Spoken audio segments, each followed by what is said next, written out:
Good afternoon. Like he said, my name is Sean Chandler, and I am coming from Hutto, Texas. My wife and two daughters are right here in the back of the room in that corner. I also have a son, and we got a picture of my family up here, but my son, I was hoping he could be here, but he had like a birthday party type thing that he had to be at this weekend. But yeah, I've been working with teenagers in a church setting for over 20 years now. Any of you that were at your Impact Camp this past summer, Trey Dove spoke at it. Trey Dove was one of my former students. He interned for me. And in fact, when I stopped being the youth pastor at the church I was a youth pastor at, he was the person that kind of took my place. So our church has many connections to your church. I actually spoke here 7 or 8 years ago. So I'm very excited to be back here speaking with you.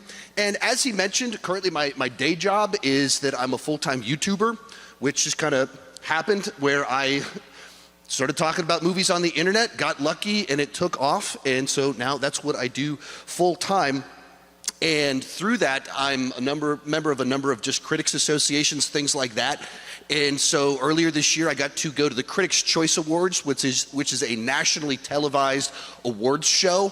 At the table we were at, right next to us, was the table with the actress who played Lois Lane in the new Superman movie. And for the people over 30 years old, also at that table was Orlando Bloom from Lord of the Rings, as well as Pirates of the Caribbean, as well as Sarah Michelle Gellar, who was Buffy the Vampire Slayer back in the 90s. And we're just sitting at our table like, that's Legolas, that's Lois Lane, they're right there. And then because it was an awards show, and Wicked was nominated for pretty much every single award there was, in the room was the whole cast of Wicked. So during one of the commercial breaks, my wife and I tried to make our way, kind of walking through the tables up to Ariana Grande to try and say hello. And we're this far away from Ariana Grande, and she's talking to someone else, and they're like crying. So we thought, this probably isn't the best moment to like interject in, like, excuse me, can we get a selfie? But we did walk up this close, see her crying in person, and go, all right, that's enough. That's a fun story that we can tell to people in Central Texas. I turn around to leave. I bump into someone and start walking up. I turn around, and the person I bumped into was Jeff Goldblum, which everyone, once again, over 30 knows who that is. For those of you that are younger, he was Oz in Wicked. And we walked back to our table, and I could actually just keep name dropping because it was like this crazy day where it's like, I can't believe we're in a room with this many famous people eating dinner. Like, this is wild, this is crazy. So I feel incredibly blessed that I get to have cool experiences like that. But more so, I feel blessed that I get to speak here with you this weekend, partially because I'm just thankful that I'm alive. Last night, I went to dinner with Dave and his family, and while we were talking, you could see like storms rolling in, and there were a couple of times where I was like, whoa, because I saw like lightning, and he looked at me like I was crazy because he didn't know that I just saw this incredible lightning flash in the distance. As we leave, it starts pouring rain. And so just running to our car, we're all soaked. We discovered that my 7-year-old daughter's afraid of pouring rain, and we're driving back in this city that we don't know where we're going, and our windshield wiper like flies off of our car. And I thought it was starting to hail, and I thought that's how we were going to die and get in a car accident. No, it's because we lost our windshield wiper, so we just had no idea where we were driving. So if you found a windshield wiper in your front yard this morning, we'd like it back now. Or if you saw tire tracks throughout your front yard, your backyard, your fence was knocked over by a strange car, that has nothing to do with the story that I just told you. But while we were at dinner with Dave last night, he asked me if we've ever just kind of come here to Temple, or do we just pass through? The answer is, generally speaking, I only pass through Temple because I live in the Austin area, go to Dallas several times per year, and that's normally I just kind of pass through.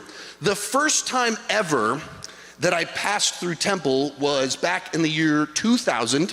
A friend of mine was in college, drove past through, visited my friend in Temple, in Dallas, that's where the college is at.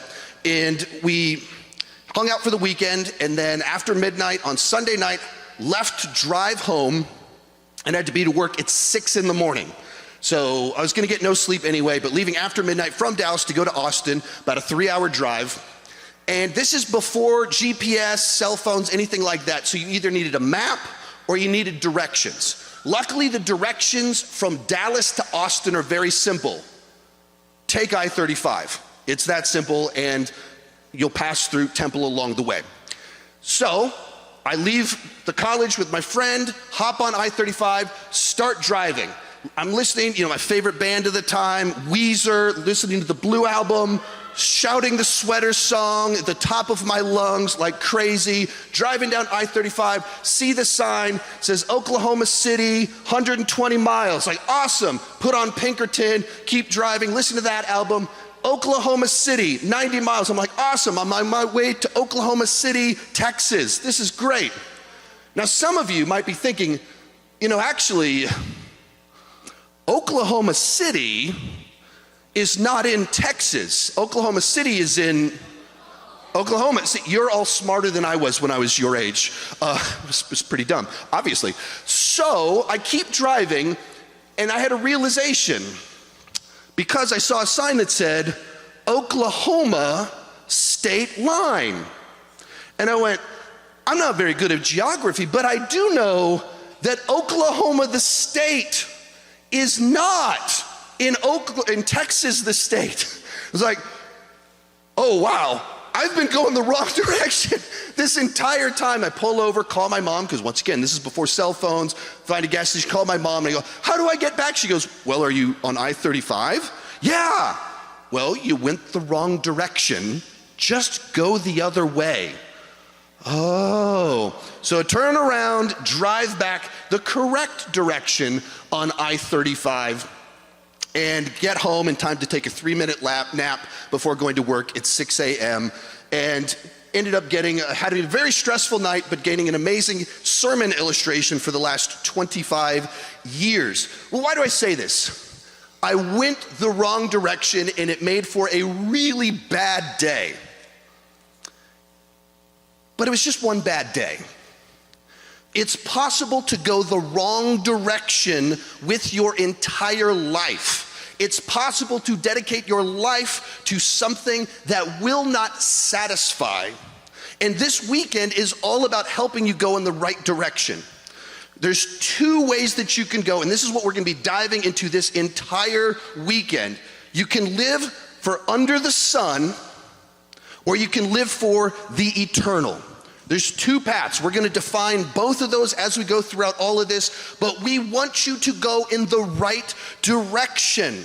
The longer you go in the wrong direction, the harder and more painful it is to go back the other way. If the first time I saw a sign that said Oklahoma City, I went, oh, I'm going the wrong way, I better turn around. I would have saved myself hours of time, but I kept going and ignoring the warning signs. This weekend, for some of you, is intended as one of those warning signs that you're going in the wrong direction, living under the sun instead of for the eternal. And one of these is frustrating and meaningless, and one of them can end in satisfaction and joy. So we're going to kick things off. The first one on here, we're going to be in Ecclesiastes 1, and this is living under the sun. Living under the sun. It says, Ecclesiastes 1, the word of the teacher, son of David, king in Jerusalem, and he's the one that's writing. This is very likely Solomon who is writing all of this. This is the son of David. He's the king. He's wise. He's the man who ever lived, the wisest man that ever lived, and powerful. He has all the wealth, everything that you could want. He has everything. And so he's basically going to give his evaluation of the world, which is to say, when we live for God, I think that one will go on this side. When we live without God, when we live in this world without God, that's what he's about to tell us what it means. His evaluation, if you live just for this world, the things of this world without God, where will it take you? And he says this in verse 2, meaningless, says the teacher. The guy that can have everything that he wants, anyone that he wants, achieve anything that he wants, and he looks at everything and he goes, it's meaningless, utterly meaningless. Everything is meaningless. Whew, it's a real upbeat talk. Kicking off real positive here. Everything is meaningless. And then verse 14 he said, or verse 3 goes, what do people gain from all their labors at which they toil under the sun? And then in verse 14 he says, I have seen all things that are under the sun. All of them are meaningless, chasing after the wind. There's two directions you can go with your life. The eternal for God and for the world. And living for just the satisfaction, the experiences, the things of this world, and making that your priority. To kind of unpack these phrases, when we say under the sun, and that phrase is repeated 29 times in Ecclesiastes, we're talking about the things of this world. When you live as if there is no God, and these are the end in and of themselves. I am living for stuff. All I want is more stuff. All I want is more money. All I want is more compliments. All I want is more followers. When we live for this world, that's what we mean by under the sun. Money, fame, success, achievements, relationships. Living for this world. And he says it's meaningless. And that word meaningless is used 38 times in Ecclesiastes. He just keeps going back to all the things under the sun are meaningless. And the Hebrew word is hevel, and it's a tough word to translate directly. It has this idea of kind of like your breath, this emptiness that just kind of happens. You think when it's cold outside and you breathe, and for just a moment you can see your breath. It's there for a moment and then it's gone. So you see it, oh, it's there, it's gone. It faded away.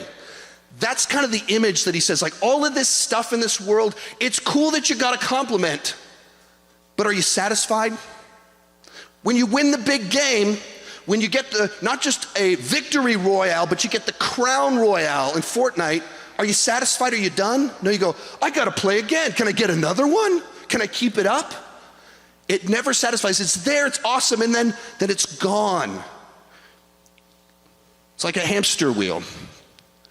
No matter how fast the hamster goes, it doesn't get anywhere. Doesn't matter how long it goes, it doesn't get anywhere. This is what Solomon says. The things of this world, when you live like there is no God, it's meaningless. You don't get anything. You don't go anywhere. There's no purpose to it. You always want more. You always need more. And when I say all of this, the point isn't that you can't have fun. In the hallways, I was talking to Cannon about Ninja Turtles. And his favorite is Leonardo because he's the leader and he's blue. Awesome, I got blue eyes, I love blue too. I've always been a Raphael kind of guy because he's got attitude, so he's my favorite. We got a Michelangelo over here, he's the party dude, totally, I love it. It's fine to have fun and enjoy things. It's fine to play sports. Last night at dinner, Sienna over here, we were talking about Andor and how we really enjoyed Andor. Ahsoka, the Star Wars show, kind of disappointed us a little bit. It's great to have things that we enjoy, but are we building our life on the things of this world? Are they where we're seeking our satisfaction? Not just, fun, some entertainment, that's fine. But are you building your life around it? Like you can't stop playing video games. Your life is built around sports, grades, your worth. That's your foundation. Like we sung about building a firm foundation. If your firm foundation is the things of this world, it's chasing the wind. Have you ever tried to chase the wind? Middle schoolers, this is your challenge. Try and catch the wind this afternoon. And have your leaders film you while you try and do it because you'll look very silly and we'd love to see it. It doesn't do anything. You can't chase the wind. You can't catch the wind. And you can't be satisfied by pursuing the things of this world. But, like we said, there's another way that you can live. And that's for the eternal. So we're going to be in 1 Chronicles 28. And this is a passage where King David is at the end of his life, and basically he's giving a charge to his son Solomon, who we were just talking about. The person that wrote Ecclesiastes, that did this kind of test that said everything's meaningless. David is giving a charge to Solomon for how he should live, and it's going to give us a different way that you can live your life. And it says this in 1 Chronicles 28, David to Solomon. And you, Solomon, my son, know God of your father and serve him with a whole heart and with a willing mind, for the Lord searches all hearts and understands every plan and thought. You can give your heart, your time, your energy to things under the sun, or you can give your heart, your time, your energy to God, to the eternal. What are you giving your heart to? If you go in the direction of this world, you will be so frustrated. But if you go in the direction of God, that's where satisfaction is found. And when I mean like wholehearted devotion, sometimes you need the silliest examples to illustrate what this means by this. This is one of these early internet viral videos. I want to show this to you. This is a guy, his wholehearted devotion, well, it's not to God, it's to something else. If we can play this video real quick. The best part, go dogs, just right there at the end.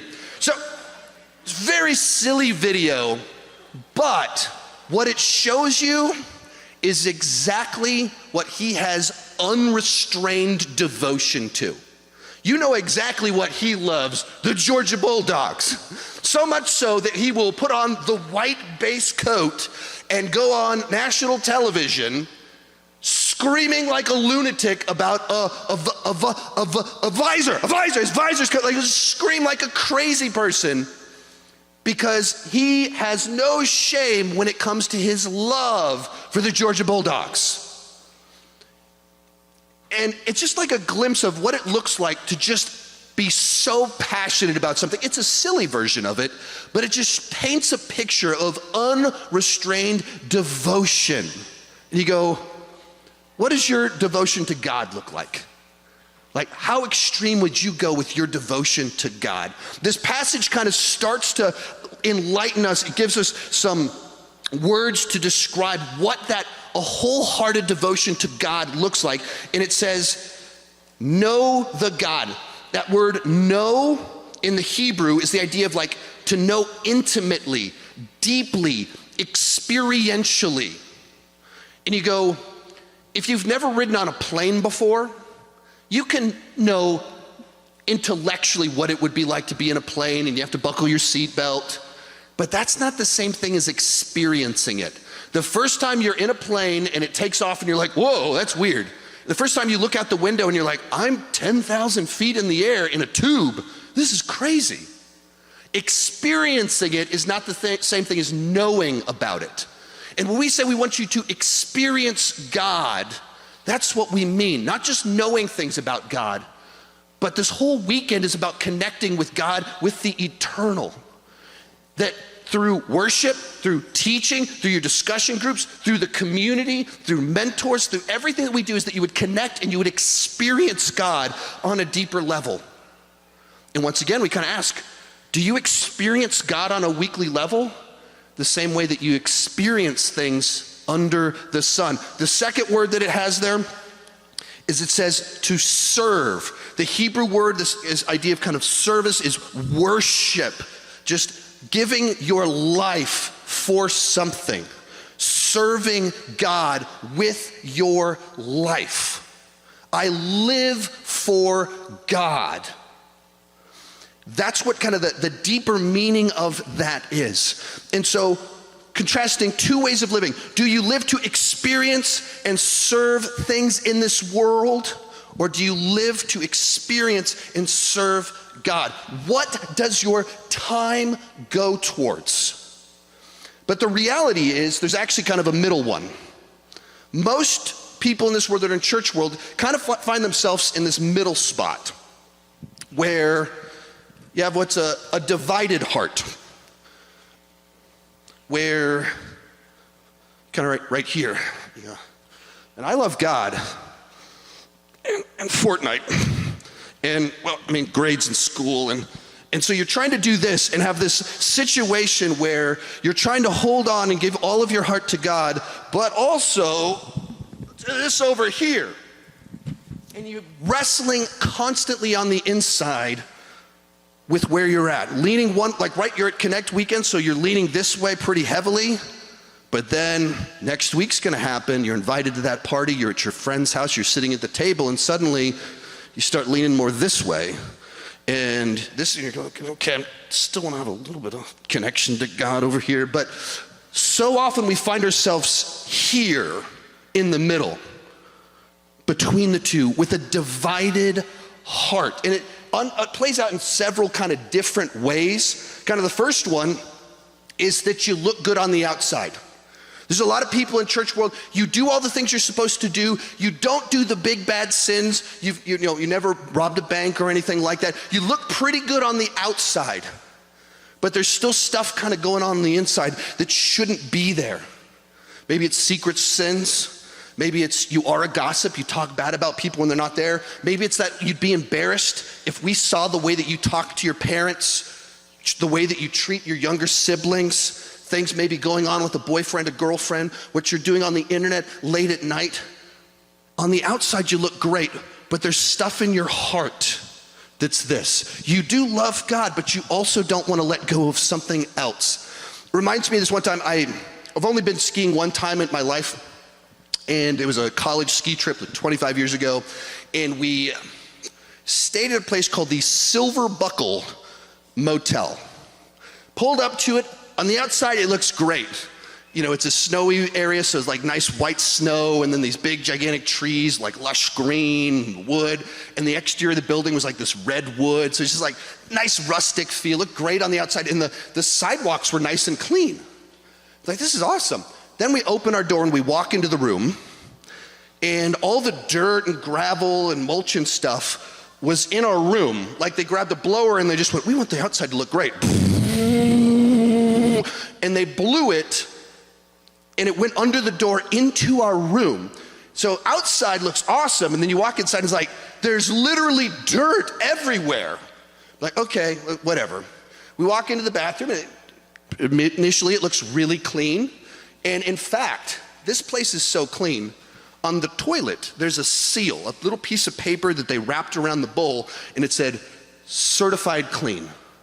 That's how committed they were to this clean toilet. And then someone opened the toilet. There was a poo. There's a poo. Inside the toilet. It literally said certified clean on it, and you open it up, it was like, they didn't even flush. It's not even, it's literally floating, right? They didn't even flush. And then they went, certified clean. We're all good. Looks great on the outside. A poo floating on the inside. And I go, how many of us are kind of like that? You look good, you're going to all the right programs at church, but there's also stuff going on when people aren't watching. There's other things kind of going on inside your heart. You're in that middle seat. You do church sometimes, but in secret, you got other stuff going on. The other one is Jesus gets the leftovers. You love God when you have time. There's a lot of things out there. There's a Fortnite event coming up, and it overlaps with, I can't miss the Fortnite event. And you kind of go through the things in life that they're not inherently bad things. Like we have so many Fortnite skins and everything like that. There's nothing wrong with playing a video game, but it shouldn't be the priority. And you go, what does your life bend around? What does your schedule adjust to line up with? It's grades, sports, relationship, television, all these sorts of things, video games, whatever it is. Is that just a spice that's kind of fun in your free time? Or is that what defines your life? Obviously, grades are a good thing. But that shouldn't be what your whole world is built around. Getting into the perfect college, that's a great thing. But that shouldn't be your foundation, that everything in your life bends around it. You can figure out what you worship by going, follow the path of your time, money, emotions, and attention, and you'll find your idol. You'll find the thing that probably in your life has too much sway. And you'll find that thing where you're in that middle chair and you're trying to hold on to God, but you've got something else you're holding on to too. The reason maybe you're struggling to fully connect with God is because your heart is with something else. Your heart is torn, it's divided between God and something else. And there's one more thing I want to just briefly talk about. One of the reasons sometimes it's tough to fully connect with God is because life is really hard. And in a room this size, there's probably a lot of people in here, and your thought is like, what direction am I going with my life? Which way am I going? I'm just trying to live. I'm just trying to make it through the day because it's hard. And whether it's divorce, abuse, a parent struggling with addiction, financial troubles, maybe some of you even had to get a job to help pay the bills, like fear of death over the last 5 years, just some of the crazy things that in your formative years you've had to deal with. Bullying, just go down the list of real stuff that's heavy. And when you're in the middle of that, sometimes you just have to process through that. Like for me, I grew up with an alcoholic father that had very successful at work, and then he would come home drunk out of his mind every night. And I didn't know it at the time, but I also grew up with, he was physically abusive at times. There was times that he hit my head against the wall. There was a time he hit me with a 2x4. And when I was growing up, I just thought they were funny stories because I didn't know any better. And then one time I was telling these stories in a church setting, thinking I was being funny, and I realized everyone else didn't hear a funny story, they heard a story of abuse. And I'd like rethink my whole childhood. And my parents got divorced when I was in the 6th grade. My mom was in a car accident when I was in the 11th grade, was in the hospital for 2 months. And when I was 20, my dad drank himself to death. And when you have lived in a world of pain and hurt, sometimes it's difficult to even focus in on the spiritual because you're just trying to make it through the day. And that's another reason that we're here, to build a community where you can process that with your peers and with your leaders. And while I talk about some of the things that were so hard for me, the reason I became so passionate about church is because while I had this very chaotic, painful childhood, I also was lucky enough to grow up in a church setting where I had people around me that cared about me. And when I was at an event like this between my 7th and 8th grade years, I was in a setting just like this and realized I knew a lot about God, but I didn't know God, and realized I needed to connect with God. And that's the reason why events like this happen, so that we learn how to connect with God and have a community to process everything going on and realize that we're sinners in need of a Savior, and realize some of the pain you feel in life is because of the sin of other people, and there's a God that loves you. And there's grace and forgiveness for what you've done, for what others have done, and there is hope. So kind of going back to this weekend, what it's all about. Where are you at in here? What are you living for? Are you living for the eternal? Or are you stuck living for the things of this world that do not satisfy? You've never won a football game and been like, I'm done. I don't need to win anymore. I'm satisfied. You win, and then you wonder if you can keep winning. You wonder if you can keep it up. It's a hamster wheel. Where are you at in all of this? There's one kind of final illustration on here. Is that, a lamp only is useful when it's plugged in. If you unplug it, it's just a really awkward paperweight.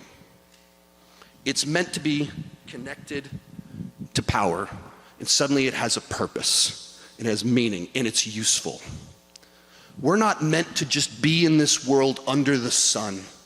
We're meant to be connected and plugged in to the eternal. That is what this weekend is all about. One final story I want to talk about. A couple weeks back, if you can put up the last picture I have in there. A couple weeks back, really 2 weeks to the day, I was at a funeral for this guy right here. His name's John. He was 43 years old. I went to high school with him, and we kind of stayed in touch because of the internet. And then we shared an interest in nerdy things, and so we ran into each other at like Comic Cons from time to time, including Bell County Comic Con, just down the road from here. And he loved all comic book movies, but he was a big Power Rangers guy. You can even see him wearing a Power Rangers shirt there. And very suddenly he got sick. And he only had so much time. He only had 43 years on this earth. That's all the time that he had. And in many ways, it was a real tragic death because that's so young and it was so sudden and so many people loved him. But with the time that he had on this earth, he lived for the eternal. And so his funeral was person after person coming up, talking about how he was a youth leader and how he had impacted their life for the eternal. Talking about how much he loved people because he loved God. And all of a sudden, while we were sad that we'd lost our friend, we were celebrating that he lived a life that was connected to God. And he lived a life serving other people so that they could love God.